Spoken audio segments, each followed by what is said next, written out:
Okay, so now let's talk about the rule of thirds. So the rule of thirds is basically, well, imagine that you have a tic-tac-toe board, like, the little lines, and you have that going across your image. Now you would want to put any important elements or your subject on one of those, either those lines or the cross points of those lines. So let me go ahead and show you exactly what I mean.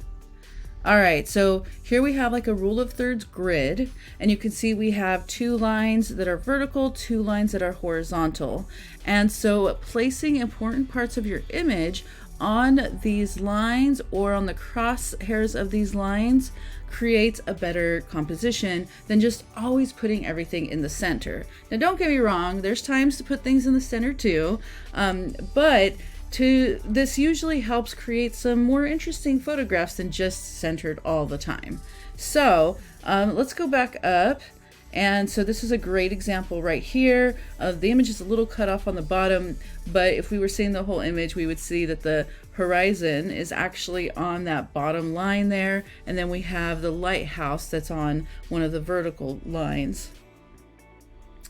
Here I have it used again, where again we have basically the same type of setup as a lighthouse, but this time with a person. So we have the main horizon going on over here, and then the person is right here. And in this case, we have this, it's not exact, doesn't have to be exact, but it's just a good guide. So this has like the edge of her face that's going across these lines here. Couple more examples. So again, we have some really interesting elements here, and this is also a good example of what we just talked about, of the foreground, middle ground, background. And you're going to find that, these rules, you're going to start looking at photos and seeing that photos are using multiple rules, okay? It's not just one rule per photo type of thing. You can use all of these not all of them maybe, but a lot of techniques in just one photo. So for here, we have this very strong shape here of this building, and that's probably on that, it's pretty close at least to that third line right over here. Again, same type of thing. This is a very strong vertical line here and on that third line. And it looks like, we probably have it's probably around that bottom third line on this. A great time to use it is for portraits, placing an eye or on that intersection really works well. This is such a cute photo, right? Again, so I could see this photo being a close-up when, maybe cropping it right here, but they decided not to go with that. They left us with the rest of the scene here. And so instead of putting them putting the face right in the center of the image, they put it off to the side on one of those third lines.